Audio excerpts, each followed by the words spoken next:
কলকাতা পুরসভায় আটক এক ব্যক্তি, সন্দেহজনক ব্যক্তিকে আটক করা হয়।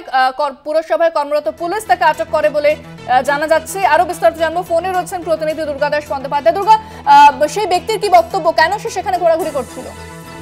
দেখো, একটা কলকাতা পুরসভায় মেয়র ফিরাদ হাকিমের ঘরের সামনে একজন ব্যক্তিকে হঠাৎ ইতস্তত ঘুরতে দেখে সেখানে সিকিউরিটি পার্সন যারা ছিলেন তারা তাকে জিজ্ঞাসাবাদের জন্য আটক করে এবং যেটা জানা যায় তার নাম রফিকুল ইসলাম বিশ্বাস।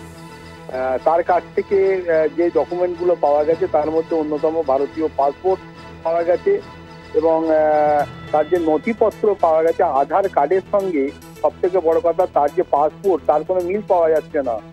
এবং এই ধরনের ডকুমেন্টেশনের যে বিষয়গুলো রয়েছে সেটা যখন আসলে অসঙ্গতি রয়েছে তার কথাবার্তার মধ্যে, যে সে কেন এসেছিল, কি করতে এসেছিল, কার সঙ্গে দেখা করতে এসেছিল, তার প্রয়োজনটা কি ছিল, এটাও কিন্তু সে কিন্তু পরিষ্কার করে বলতে পারছে না। ফলে সব মিলিয়ে যে ধোঁয়াশার সৃষ্টি হয়েছে তাতে কিন্তু সন্দেহ আরো বাড়িয়ে দিয়েছে।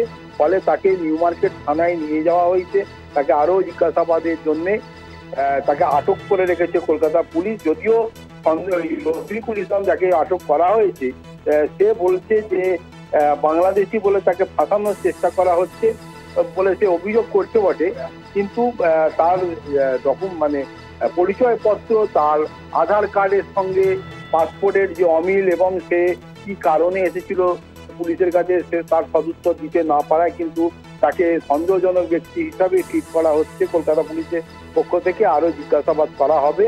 তবে এই আজকের এই ঘটনার জেরে কিন্তু কলকাতা পুরসভার অন্দরে যে এখনো বহিরাগত যে কোনো ইন্ট্রোডাক্ট বা এই ধরনের অবাঞ্ছিত লোক যে হঠাৎ করে কি করে প্রবেশ করছে এবং তা পুলিশ পার্সোনাল থেকে আরম্ভ করে যারা নিরাপত্তার দায়িত্বে রয়েছে তাদের নজর এড়িয়ে বিশেষ করে মেয়রের ঘরের সামনে, এটা নিয়ে কিন্তু প্রশ্ন উঠছে বিভিন্ন মহলে। ধন্যবাদ দুর্গা।